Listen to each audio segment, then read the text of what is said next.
Only on SportsGrid.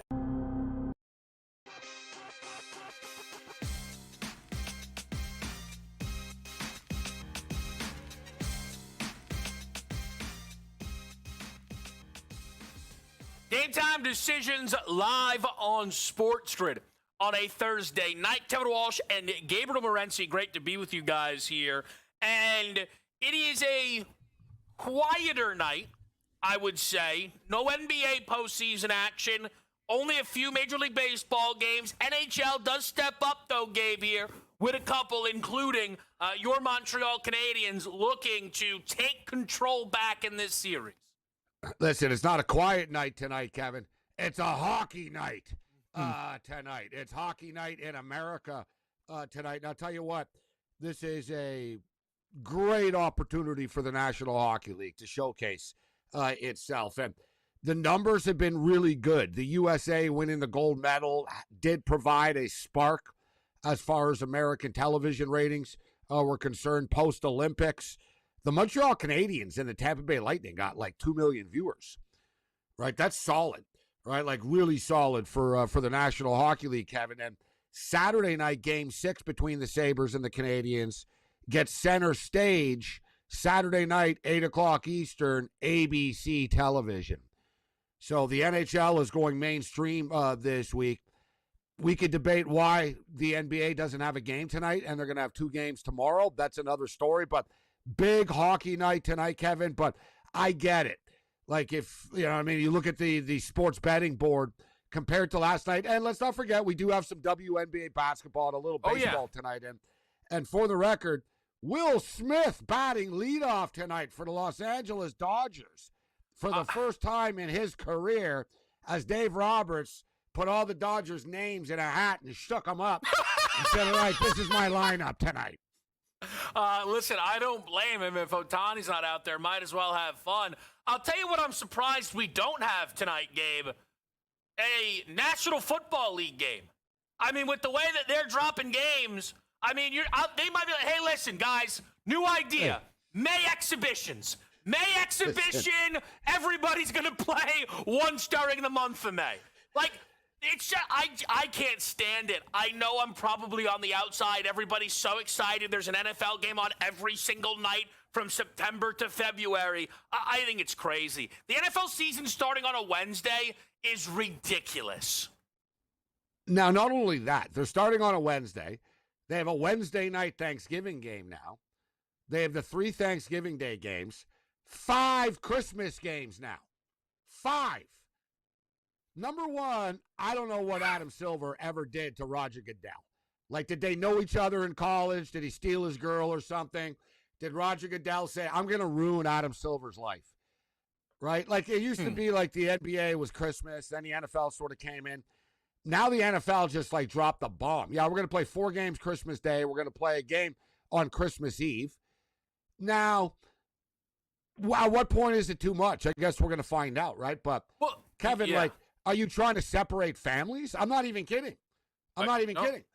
Like, it used to be like, all right, it's Christmas. I know, I've been there. It's like, all right, listen, I get it. There's a few basketball games on, but this one I have serious money on, the Magic versus the Bulls, the old Penny Hardaway and Jordan days and stuff. I'd be like, this one I'm sort of dipping out of the Christmas dinner for a couple of hours, going to the basement to watch. What are you supposed to do now, bro? Like, seriously. And football comes first before family with people. So they're going to be like, yeah, whatever, dude. The Bills are playing the Broncos right now, all right? I got a lot of money on this, and good for you, it's Christmas. Like, it's too much.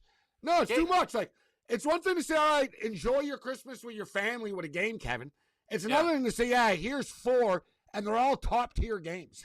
Yeah, no, Gabe, it's almost, It's not like, well, it's the Jags and the Browns. I can miss this one in the morning and go to grandma's. Now they're just saying, yeah, suck it.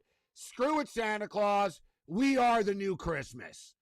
But you're right. Like, they did bully the NBA on the Christmas, but it's almost like, and not that this was intentional, but it's like they got roped in. They're like, oh, wait, we should take over every day. That's what we should do. And guys, I'm telling you, you talk to Gabe. I don't know. Listen, Gabe and I talk a lot during the break. Like, when we get to week 19 and they're like, everybody gets 2 buys, guys, the fantasy football stuff is like, yeah, I'm good, man. I'm good. Can't do it anymore. It's a real chore. It's a real chore. Like, that's where we're headed with some of this stuff. Like, Gabe, I don't know where you land on this. I will tell you right now. Bills Chiefs every single year is one of, if not the most important football games of the season. It's a disgrace that game is on Thanksgiving night. Disgrace. They shouldn't be playing on a short week, Kansas City, Buffalo. Never, not once. What? Thanksgiving's already huge. Why did you need Chiefs Bills on Thanksgiving night? It's insane. And Thanksgiving's already huge. Why do we need a game the Wednesday night before Thanksgiving? To get us ready for the Thanksgiving Day game. Right. Yep. Right? To get us ready. So I'm just being dead serious. So how many trips are going to be like, honey, we're supposed to leave now after the game, honey? Right? Like Thanksgiving night. Like the NFL, like they really are pushing the envelope in the sense, I'll never forget the quote from the College Football Committee. This is about 10 years ago, 8 years ago or so. And it was the first time, Kevin, they wanted to play on New Year's Eve. And they did. And ESPN in the room basically told them, you guys are morons. Like, we paid you a lot of money for these rights. And New Year's Eve is not a good time to play the college football playoffs. And the exact line that the guy gave him was, people would watch the college football playoffs on the 4th of July if their house was on fire.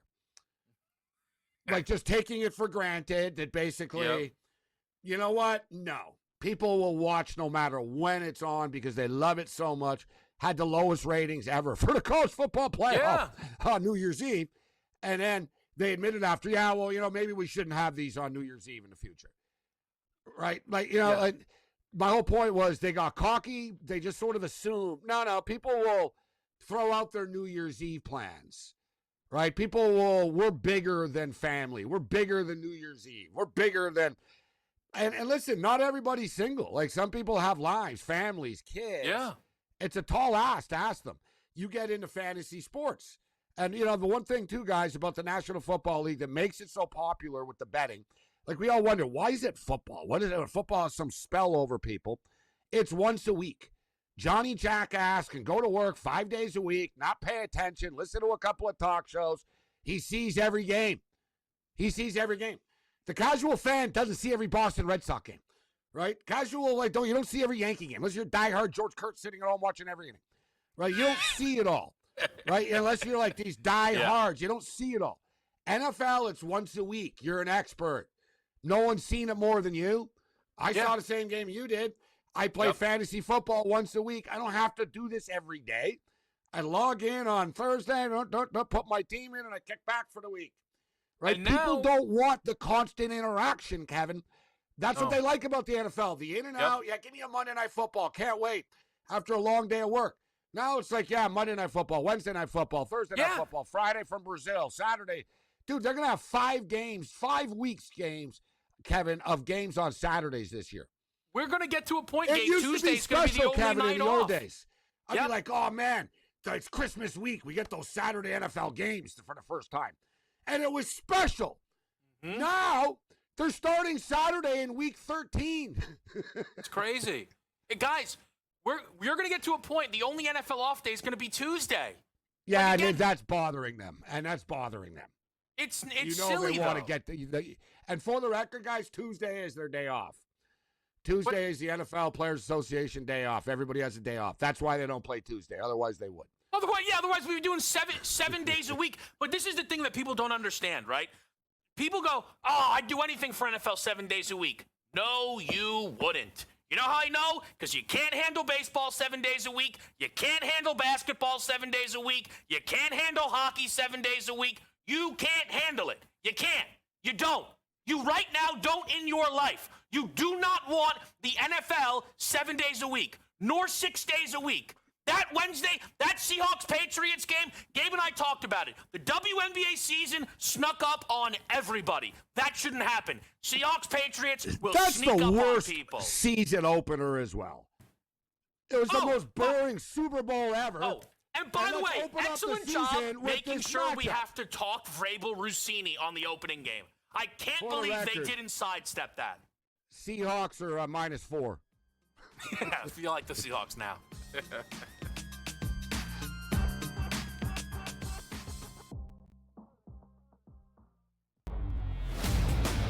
We are going to be strapped with a whole lot of bad football, watching mediocre teams that have absolutely no business in the postseason getting blown off the field by the elite heavyweights, all for our viewing pleasure.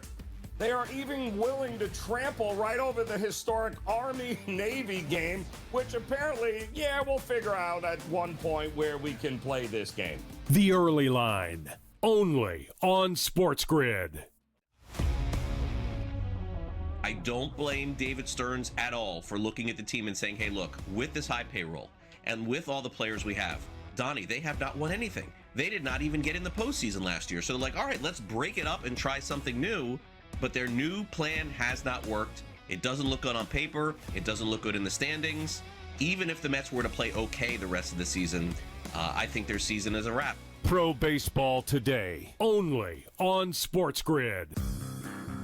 Hey there, it's your buddy Craig Carton. If you're trying to find out how to get all the great content that me and Tyrone Johnson give you every single day, here's Tyrone to tell you how. You can subscribe on Apple Podcasts, YouTube, Spotify, and of course, Amazon Music as well. We're at all four. That's right. It's the Craig Carton Show podcast every weekday morning live at 11, replayed at noon on YouTube and on SportsGrid throughout the country. Check it out.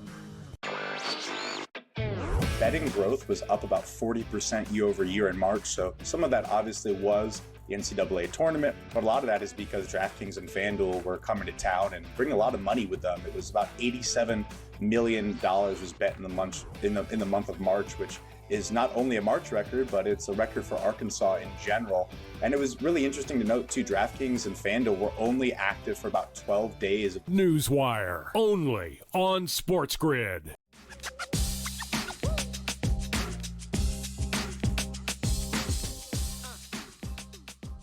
Game time decisions here on a Thursday night from football to football. Marcelino Ortiz joins the show. Marcelino, it's great to have you. We'll talk a little World Cup, but I know you are still following the world of soccer with some MLS action coming up. Let the people know what you're taking a look at. That's right. The last breaths of club soccer are upon us because the world is about to shift gears into the World Cup. But before, we still have a couple of match days on MLS and also the semifinals for Liga MX. My own team, Pumas, plays today versus Pachuca.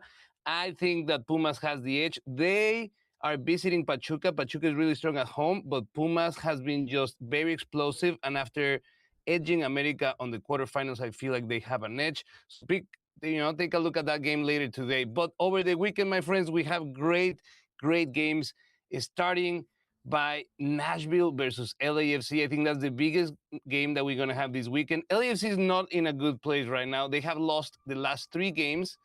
They started really well. So you guys have some context. LAFC started the season trying to break the records for the longest streak at the beginning of the tournament without conceding goals. In the last 4 games, they have conceded 15 goals, including 4 from Toluca in the CONCACAF Champions, then 4 by Houston, then 2 more by San Luis yesterday. And they didn't look good. They were able to scrape 1 goal, but in this case, I think Nashville has the edge. I think they're going to win the game, but great value on both teams to score and Buanga to score. I feel like those are the bets on that game, and I feel like MLS is really, really gearing up. Unfortunately, they will have to go on a break for about a month after these 2 match days. Gearing up, they scored 58 goals last night, guys. An MLS record last night. 58 goals scored on a match day was the most. 57 was the previous record, Marcelino. We saw the floodgates opened up last night. As you stated, teams are ending strong right now, going in to the World Cup break. Hell, CF Montreal are even starting to string together a little bit of a run right now. I want to bring up two things, though. Low point for LA Galaxy last night, huh, Marcelino? Yes. Yeah, against a KC team, they're giving up 25 goals in their last 6 matches and all that. And wow, right there. And it's obviously everything going on. I want to bring up too everything going on with the Whitecaps. They haven't because BC Place is hosting the games. They have to play 5 straight road games, guys. It's not ideal. They played 3 already, two draws, and they won last night. And they're playing against the Dynamo on Saturday. Pretty impressive what the Whitecaps have done despite the distractions. And LA Galaxy. Those are the two things I want to throw at you. That's right. Look, these two teams are important teams for the league. They cannot be on the losing side of the equation. Clearly, Vancouver is in a successful route right now. They're still in the top of the table, in the top three of the Western Conference. But like you said, the resilience of this team to be able to perform at the highest level, despite the fact that they're about to be kicked out of their stadium. Like you said, BC Stadium belongs to the municipality, and now their lease is expiring. So the league is scrambling to see what local ownership group tries to, step in and rescue Vancouver and makes them stay there. But this is going to be very interesting. There's a lot of hidden interest, a lot of people that want to move this team to Las Vegas because, casino money is easy to get. And also, the valuation of these franchises have exploded since the time that they bought Vancouver. So it's a good business for the league to bring new ownership, even bigger to move it. But the reality is that we hope Vancouver keeps their team because they're doing really good. Now, Galaxy seems to be waking up. They started really, really poorly, but they have been able to link a couple of positive results. That was not the case this last game against Kansas City, and we see them still struggling. The big hole in the lineup continues to be Ricky Puig, and for me, the doubts around the coach that even with a losing season, got one of the juiciest extensions for a MLS coach ever, continues on the losing path. So all eyes are on Galaxy. They need to turn this around. But MLS is a special tournament. If they come back from the break with a new mentality and they string 5 wins, they're back into the playoffs. Marcelino, we just recently saw the squad for France at this upcoming World Cup. It's star-studded. Would you consider them the team to beat at the World Cup, or is that disrespectful to the reigning champion Argentina side? Not at all. I think that what we see right now in the world of football is that France is at the forefront. PSG is probably the best team in Europe, and they have a heavy base of the French team. Now, what we're going to see is a French team that is going to have an attitude of us against the world. Everybody's going to be looking at Mbappe. The recent high voltage situation within Real Madrid, where there's the rumor that the French squad is taking some sort of power over the team, I think it will be a very, very powerful weapon for France in the World Cup. They'll come, they galvanize the team around that idea that they're the bad guys, and be careful. If these guys choose to be the villains of the World Cup, they have the roster to make everyone suffer. Man, they're lethal up front, Kevin. You look at Dembele, Mbappe, you go on, Elise. What makes them so good, too, they're hard to score on, too. They're good defensively, right? Spain, look, man, what's the deal with Yamal, Marcelino? Is he going to be fine for the World Cup?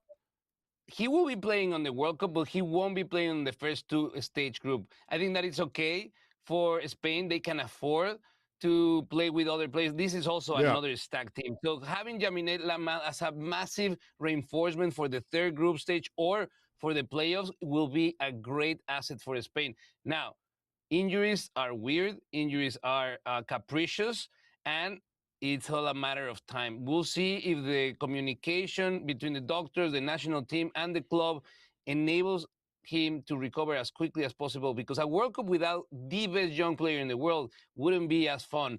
I think it's that a big showcase for him. He has a chance to win the championship, because Spain, France, Argentina, and for me, the black horse is Morocco. Those are the top 4 teams that I'm going to be looking at. Yeah, Ooh. Morocco is. I threw Portugal Morocco, in there, Marcelino, as my dark horse to Kevin. I said Portugal the as a dark horse. biggest spend in soccer is being done by Morocco right now. It is crazy. It is a country that is growing their sport very, very fastly. The next World Cup is going to be in Spain and Morocco, so they want to get there. As a Canadian supporter, I wish that Bono was on Team Canada. He was born in Montreal, Marcelino. He's on the wrong team. Right. Canada has a great team, though. Canada is a sleeper team. I think that they're going to be a good representative of CONCACAF, and they're going to have a great tournament. Music to Gabe's ears right there, Marcelino. We appreciate it. We'll be right back on SportsGrid.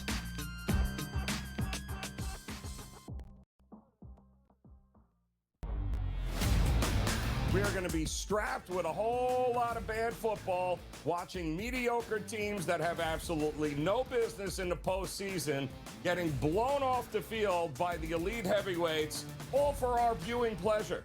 They are even willing to trample right over the historic Army-Navy game, which apparently, we'll figure out at one point where we can play this game. The Early Line, only on SportsGrid. I don't blame David Stearns at all for looking at the team and saying, hey, look, with this high payroll and with all the players we have, Donnie, they have not won anything. They did not even get in the postseason last year. So they're like, all right, let's break it up and try something new. But their new plan has not worked. It doesn't look good on paper. It doesn't look good in the standings.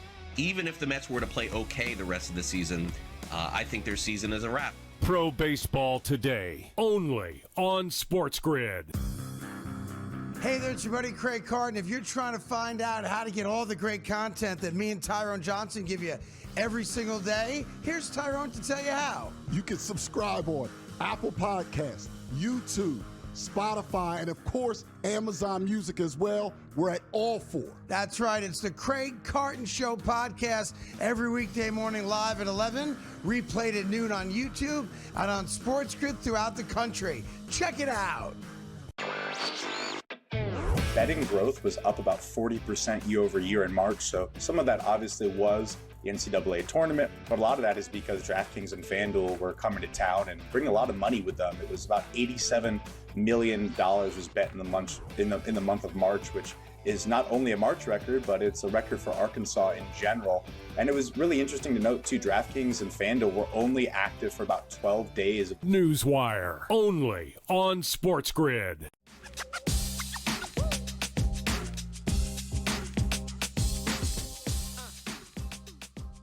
Live on SportsGrid on a Thursday night. It's Kevin Walsh. It's Gabriel Morency. We're just talking a little soccer with Marcelino. We are. I didn't look less at the than script, a month Kevin. away. That's my bad. I didn't even know Marcelino was coming on. I was ready to go. I was like, oh, yeah, soccer. And last night, MLS, France lineup. Yeah. I saw France's lineup today. Colombia announced their lineup. Uh-huh. Canada and the U.S. lineup will be announced in like 2 weeks or so, coming up.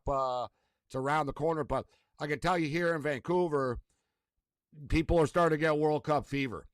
Like the stadium, FIFA are actually here right now as we speak. And there's big meetings about the Whitecaps and this with MLS and everything going on. But the stadium is looking great. The city, the billboards, and the signage, and the party is set to begin.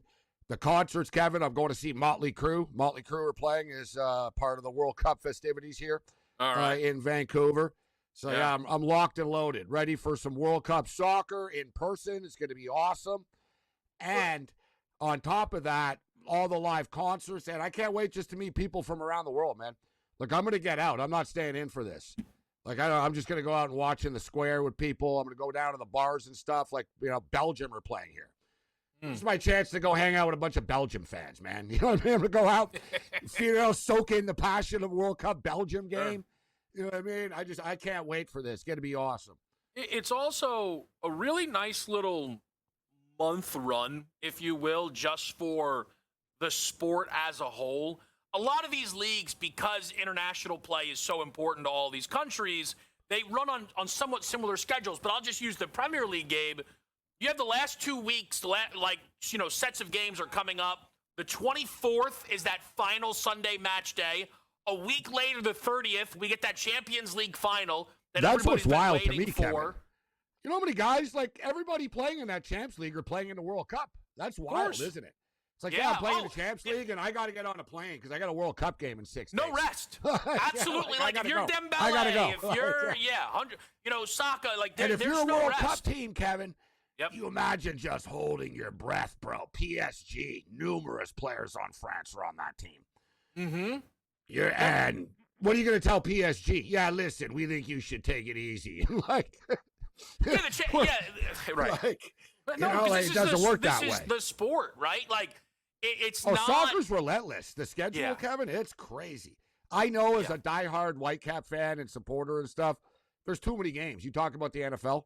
You got this tournament, that tournament, the Liga Cup. We're playing the Mexican teams. Oh, no, now we're playing this team and that team. And, like, playing FC Sacramento in the U.S. Open Cup or whatever. Like, it goes on and on and on and on and on.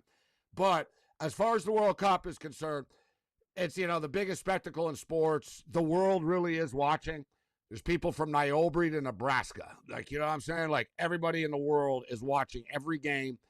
There's literally billions of dollars being bet daily on this stuff.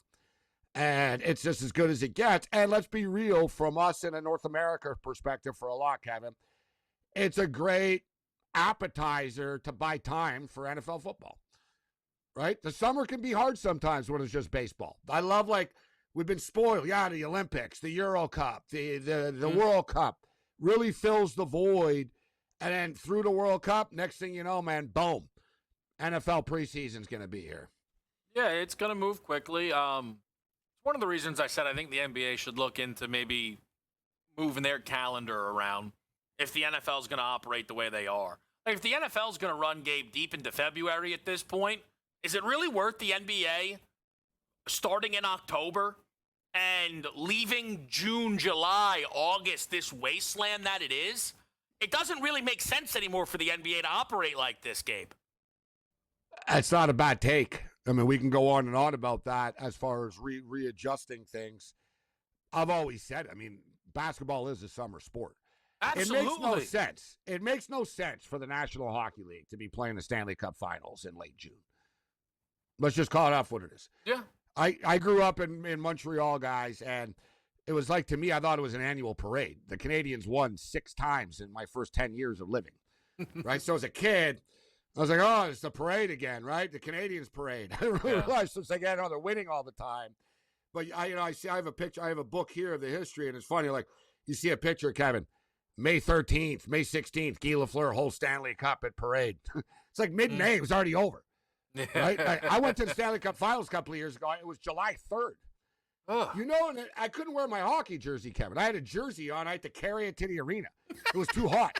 Yeah. I'm like, listen, guys, when it's too hot outside to wear a hockey jersey, we probably shouldn't be playing hockey anymore. But we got 2 hockey games tonight. I know our boy Sam is fired up for this. The Buffalo Sabres.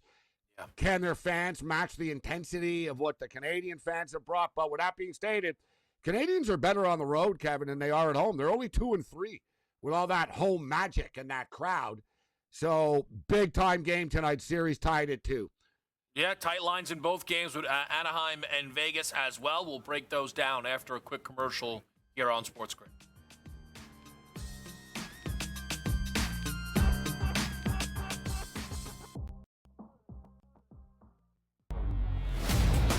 We are going to be strapped with a whole lot of bad football, watching mediocre teams that have absolutely no business in the postseason getting blown off the field by the elite heavyweights, all for our viewing pleasure. They are even willing to trample right over the historic Army-Navy game, which apparently, we'll figure out at one point where we can play this game. The Early Line, only on SportsGrid. I don't blame David Stearns at all for looking at the team and saying, hey, look, with this high payroll and with all the players we have, Donnie, they have not won anything. They did not even get in the postseason last year. So they're like, all right, let's break it up and try something new. But their new plan has not worked. It doesn't look good on paper. It doesn't look good in the standings. Even if the Mets were to play okay the rest of the season, I think their season is a wrap. Pro Baseball Today, only on SportsGrid. Hey there, it's your buddy Craig Carton. If you're trying to find out how to get all the great content that me and Tyrone Johnson give you every single day, here's Tyrone to tell you how. You can subscribe on Apple Podcasts, YouTube, Spotify, and of course, Amazon Music as well. We're at all 4. That's right. It's the Craig Carton Show podcast every weekday morning live at 11, replayed at noon on YouTube and on SportsGrid throughout the country. Check it out. Betting growth was up about 40% year over year in March, so some of that obviously was the NCAA tournament, but a lot of that is because DraftKings and FanDuel were coming to town and bringing a lot of money with them. It was about $87 million was bet in the month of March, which is not only a March record, but it's a record for Arkansas in general. And it was really interesting to note, too, DraftKings and FanDuel were only active for about 12 days. Newswire, only on SportsGrid.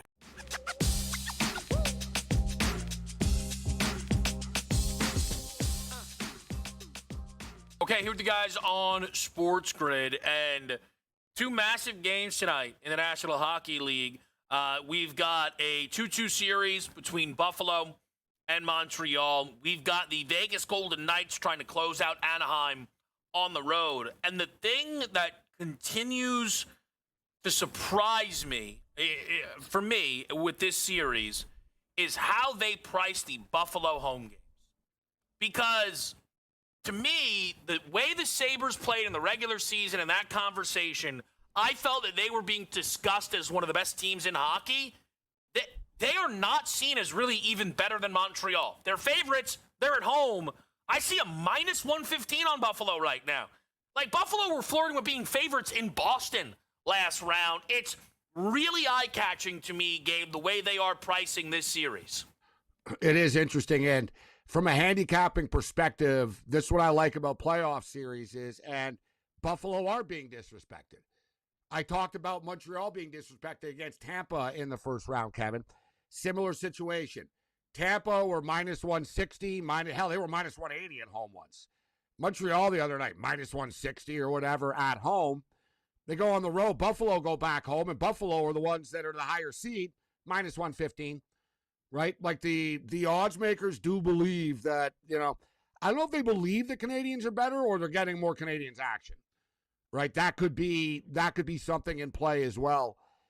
These two teams are so similar, and here we are tied at 2. If you recall, Kevin, we talked about if you can get the bet in, correct score after 4 games, going to be 2-2. Said the same thing about the Ducks, right? But now it's go time. You're down to a best of 2 or 3 right now, so the win-lose thing can't go on too much. The Canadians haven't lost 2 in a row in the playoffs yet. Just point blank. They have not lost 2 games in a row in the playoffs yet. So this is the line in the sand for them. They've been better on the road. They've been great off of losses in the playoffs, and they've been good on the road. I think the Canadians, guys, what happened was they outscored the Sabres, Kevin, 11-3 in a 2-game run. The tide had turned. It was like, you know what, we're better. We played 12 periods of hockey. We played 3 games of hockey here. We've been a better team in 11 of the 12 periods. Face-offs won. Time of possession. Like, Montreal really were seemingly starting to pull away a little bit. Yet things can change in a hurry. And what happened is they got up 2-1 in the last game, guys. And they scored late in the period on a cute power play goal and stuff. It went to their heads. You could just point-blank tell. Yeah, I've seen enough hockey. I know hockey. So they came out in the second period. Suddenly they're Wayne Gretzky, Kevin. They're all trying to be Michael Jordan and LeBron. Behind-the-back passes, you know what I mean? Yeah, let's try this tic-tac-toe highlight reel goal. Guys, you're up 2-1. It's not 12-1. It's 2-1. It's like a football team running trick plays, Kevin, in a playoff game, like up by 7 in their own end.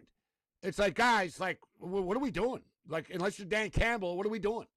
Right? Let's play hockey here. This isn't an all-star game. Montreal started skating around, all cute, and Buffalo just nuts and bolts. And Buffalo got screwed. They had goals disallowed. They had this. They had that. So Buffalo finally broke through. Yet there is no momentum in the playoffs, guys. Each game is a new game. I think I think this is a lower scoring game tonight in both games, Kevin. We're talking about an elimination game tonight in Anaheim. The Ducks lose. They're out. When you're playing an elimination game in hockey, you're not saying, hey, you know what, let's win this game 6-5. Like, it's not what you're doing. Right? If it ends up that way, it wasn't by design. Right? And similar situation with the Canadians and Sabres tonight. It's an even 6. I'm playing the alt line to get it to 6.5. I don't think we get to 7 goals in this game tonight. Yeah, the Vegas-Anaheim series has been really interesting to follow. It feels, I don't know what it is, it feels quieter than these other series, Gabe, for some reason.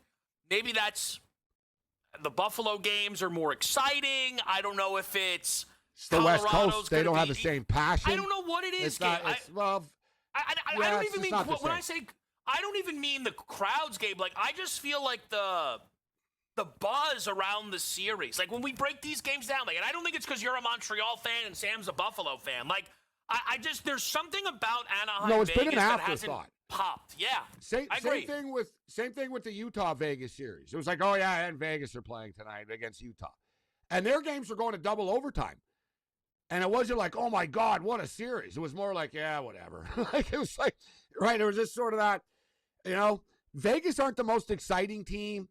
Anaheim, they sort of grind you out. They're a bunch of vets.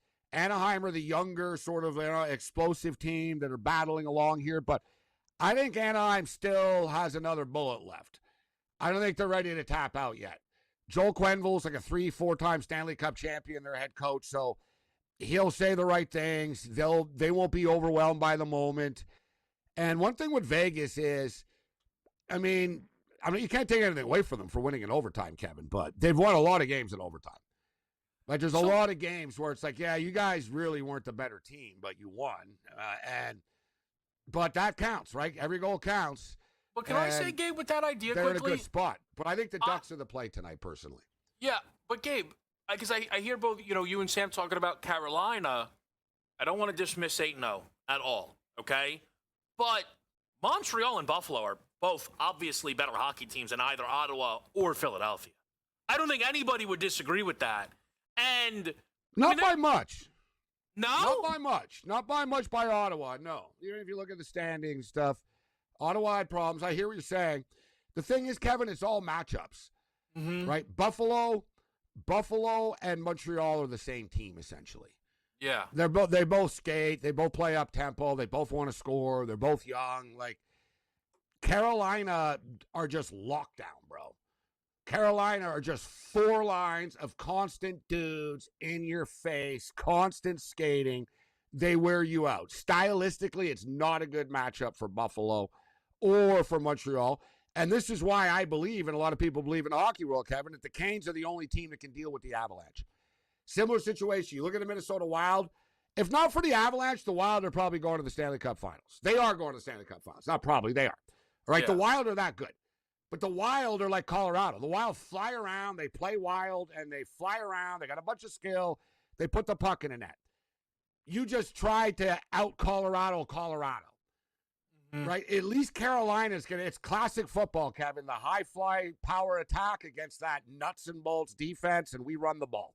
Carolina are like that ground and pound, run the ball. If they were a UFC fighter, they wrestle. Like, Carolina are like just that dirty boxing, wrestling, grind you out, Kevin.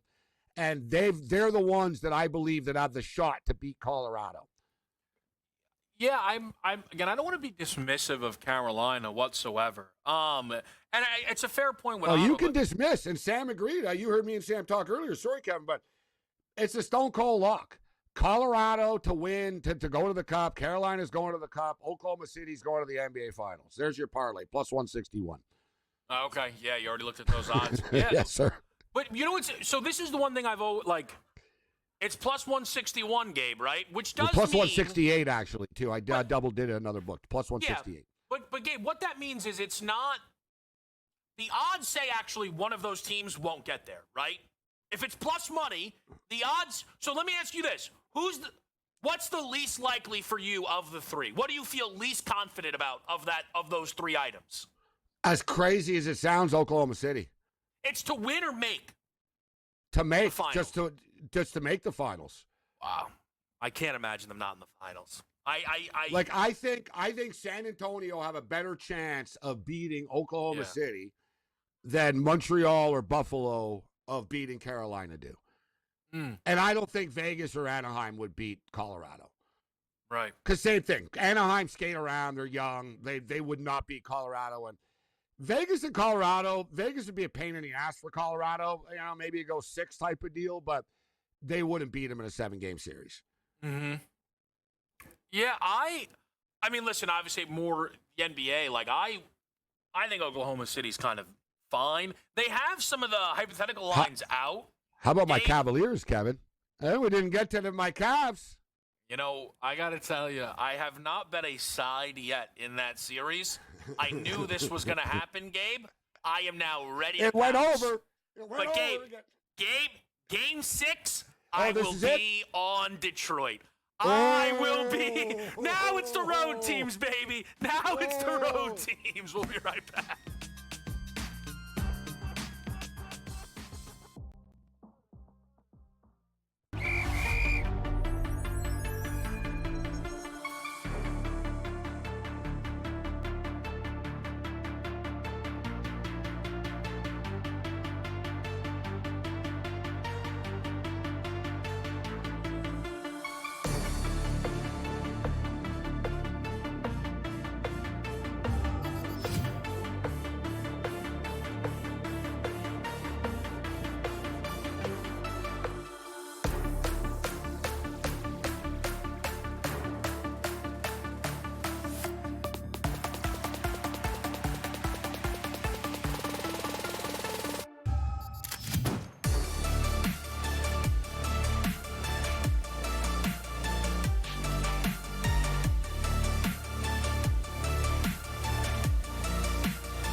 All right, we are live with you guys right here on SportsGrid. It is game time decisions. Kevin Walsh, Gabriel Morency, Craig Mish with us, of course, host of Newswire right here on the Griswolds Pro Baseball today.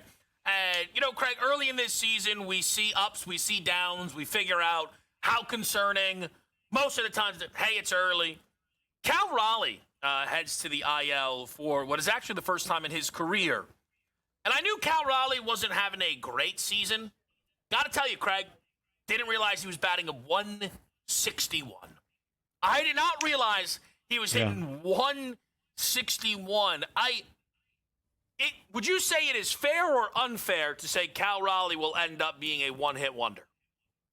Yeah, I don't know about one-hit wonder, but this season, look, he was 0 for 34, 0 for 35. I mean, that's sort of unheard of when you think of a streak that long, and you have to wonder maybe something was bothering him maybe up until the point that he got a couple of hits and then went on the IL. But kind of a lost first half for him. I wouldn't discount anything in the second half of the season because of just how good he was in the past. And I still think he's going to be considered an upper echelon catcher. But as far as the season that he had last year, I mean, it is very possible that that's the very best we see of him, Kevin. I think that certainly plays. You look back in the past and see guys like Luis Gonzalez on Arizona and Brady Anderson in the 80s. Guys sometimes just have these big years, and maybe Raleigh's magical year was last year, and that's it. Started in the WBC, too, right? He struggled in the WBC and never really shook it off after. And speaking of the WBC, Will Smith, of course, ended up playing. And I don't know if you saw, Craig, Will Smith batting leadoff and DHing for the first time in his career tonight. But baseball, and people talk about a lot of guys on the Dodgers, but Will Smith really is the type of hitter that you can place anywhere in the lineup, right? He's got a great eye, smart hitter. I think he swings for the fences a little bit too much, but very dynamic player. But I tell you what, guys, for a baseball team with a payroll that the Dodgers have, take a look at their lineup tonight. There's no Ohtani, there's no Betts. You got Will Smith batting leadoff. It's quite the lineup that they put together tonight, Craig. Yeah, and it's hard to envision any kind of getaway early day. It's, when the Dodgers play the Giants, that's always going to be a primetime game and a very big game. But yeah, I mean, to your point, Gabe, look, I mean, Ohtani is not playing and he's not DHing, and so somebody has to fill that role. But before the end of the year, Mookie Betts will be back and, and playing well. I know he's back, but playing well, and things will normalize out a little bit. But this series in particular, you saw the Dodgers win yesterday, but the odds makers, I think, are sick and tired of getting beat on minus 350s. Like I do think that you're going to start to see some normalizing. Yep. Giants, I think, have the better pitcher of the two going tonight, and these are about as short as odds as you're going to see with the Dodgers game at minus 160. That's pretty much. Oh, I buy, Craig. I'm like a hedge fund that buys houses now. When I see the Dodgers at this price, I'm like, yeah, I'll take it. If you're under 200, it's probably time to buy on LA. But let me throw it in here. Emmett Sheehan in his career, actually, 1-0, 0.82 ERA in 22 innings work against San Francisco. He's actually pitched well against the Giants. Well, there you have it. Look, look, anything can happen. As I've said, I'm very careful in these rivalry series when two teams play each other, because they do get up a little bit more. And look, it's not a WBC and it's not a postseason, but maybe it's third place for most intense series of the season when the Yankees play the Red Sox and the Giants play the Dodgers, and some of those other series that go on as well. Craig, this coming week and weekend, Miami's going to be up close and personal with the top team. I can't pull myself to say best team, but the top team in the American League right now, the Tampa Bay Rays. Is there anything, I know your focus is, of course, on the Marlins, but is there anything you're looking to see getting that up close and personal view with the Rays? Yeah, I'm actually going to go. I'm going to take my son this weekend. He's participating in a competitive travel baseball team this summer, and this is sort of the last weekend we have a shot to get away. So I'm going to take him just as a fan to see the games Friday and Saturday, just drive up to Tropicana Field and watch the games. As far as what I would expect, it's hard to say. I think what I see from Tampa is very similar to what I've seen in the past. They find relievers, make them starters, throw a slider, go 5 innings. 2 years, they sign somewhere else, and their career ends. I mean, it's pretty much what it is. Then as far as finding their own pitchers, what they do is they find somebody that they think they can enhance their slider or develop a third or fourth pitch. They did that this year with Nick Martinez, and he went from a guy who could get 1 year, $1 million, to a guy that got several million, to a guys. I mean, how much money is Nick Martinez going to get paid in the offseason? He's been one of the very best pitchers in baseball to go along with Rasmussen and some of the other pitchers they have. So, Kevin, nothing surprises me ever with Tampa Bay. And you do have to wonder, with a potential CBA looming and some things potentially changing, would Tampa Bay push a little foot down on the pedal at the trade deadline? I think there's more of a chance this year than ever that Tampa Bay says, hey, let's give a shot at this thing. I'll admit, I'm old enough, I remember the day almost like when Tampa did it for the first time, guys. They started the bullpen. And I remember I was like, oh, what a train wreck. Let's bet against these guys. Right, and I learned my lesson quickly, like after 3 weeks, Kevin. I was like, these bullpen games, they seem to win a lot when they do it. And I don't know if you remember, Craig, but Madison Bumgarner at the time said, over my dead body do we start having bullpen start games. He said, the day that happens, I'm leaving. And he started basically saying, this isn't baseball anymore. Well, Madison Bumgarner must not like baseball now, Craig, because here we are. But they started that. The Rays were the ones that totally invented that. Yeah, they did. And now everybody follows it. They didn't have anybody.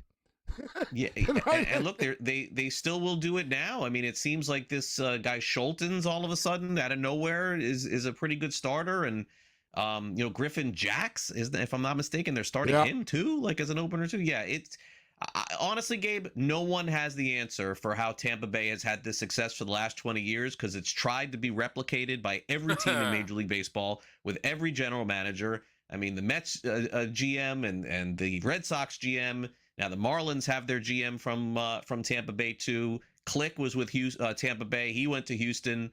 It's the secret sauce must be there. Friedman, the Dodgers, Craig. The Dodgers. Right, Andrew Friedman. Right, Andrew Friedman too. Yeah. And they've had success too, but for different reasons, I think. But look, credit to whatever they do, it works. The other thing I just wanted to mention with this coming weekend, I'll probably ask you about it tomorrow, Craig, but I assume it is your least favorite series all year when the Yankees and the Mets get together and play one another. But it comes at an interesting time where the Mets are red hot. Some Mets fans asked me today, are we back? Which I thought was interesting. We'll red find hot out tomorrow. What Thank you, am I? Craig. What I We'll missed? see you guys What I missed?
Game time decisions where I think we can also give people some advice out there. And, you know, everyone's obvious. I'm sure all different ages watch this show, right? If, you know, you're older, right? Whatever. You're in your 40s, your 50s, right? You've probably said to someone, hey, listen, it happens. You'll be all right. And if you're in your 30s, you hear that, you're like, nah, what do you know, right? And if you're 20s, you think it's nonsense. Let me tell you this. Everyone who tells you stuff happens, it's going to happen, you'll be all right, is giving you the best they can. Because really, that's all it is. Things are going to happen completely out of your control. One day you're walking to the car, guess what? There's a leak coming up from concrete. Don't know how it happens, but that's what's going on, Gabe. And you just got to power through. That's why it's younger people you see using the term bad beat and crying the most about bad losses, right? Like it's the end of the world. I can't believe it's so unfair and unjust. It's like, listen, listen, kid, this happens 9,000 times a night across the world. All right, somebody just got screwed at a poker table, a blackjack table. But I've always said that, Kevin. Nobody wakes up in the morning and plans on getting hit by a bus. You know what I mean? Like nobody You know, there's a lot of things that can happen, right? You know, organ thieves, air show crashes, the crazy world out there. By the way, just to the best beat thing, bad beat. We all do the bad beat stuff. We all do That's why I didn't bet futures before, Kevin, when I was younger. I'm dead serious. I'd be like, I'm not betting a future. I don't even know. A lot of things could happen between us. What if I die? You know what I mean? Like, I'd be like, they're going to win, and my money, I'll be dead. And like, that's one of the funniest things I've ever heard in my life. Yeah, like I wouldn't bet futures. Incredible. And I used to tell people all the time, you're like, I like this team to win a championship. And then they'd thank me. Hey, great pick with the Spurs there. I got it in 8-1. Oh, my gosh, that's so good. That's so Gabe's like, I'm telling you, this Tim Duncan's a game changer. And then 8 months later, it's like, I'm still here. I could have bet San Antonio. I'll be like, I'll just bet this game. I don't know. I'm like, who knows where I'll be by then? You know what I mean? Like, who knows? I used to have that punk rock style of like, I don't know, like, who knows? I'll be alive when I'm 30 or by 40, right? That's great. Now I realize I just bet the future. Because think about it. If you're anti-future, guys, if you think about it, If you're dead, whatever, it doesn't matter. You're dead. You won't know that you got screwed and the sports book made the money. And if you're alive, then, hey, you got the money from the win. And last thing, we'll get to the picks, Kevin, but I guarantee you no one's ever brought this up before, but I've thought about it. What happens to your bets if you die? Like, you have to put, like, in your will. Think about it, Kevin. Think about it, like, if you passed away and you had the Eagles to win the Super Bowl and you did, wouldn't you want your wife to get the money? Like, you'd be like, no. Gabe, I got to tell you, what your lead-in was right. Nobody's ever thought about that before. Because there's not that many people, Gabe, that have as many pending futures as I'm sure you do. Now you're going to start thinking about it. What's going to happen to my bets when I die? Because let's be real Damn, here, right? Sportsbook going to keep it. Somewhere inside one of those Gabe accounts, there's a Michigan basketball national championship ticket with the Buffalo Bills to win the Super Bowl. And if this is this year, that money better get paid to somebody with the last name Morency. I want restitution. Yeah, I want restitution for it. That's the bottom line. Oh, that is good, man.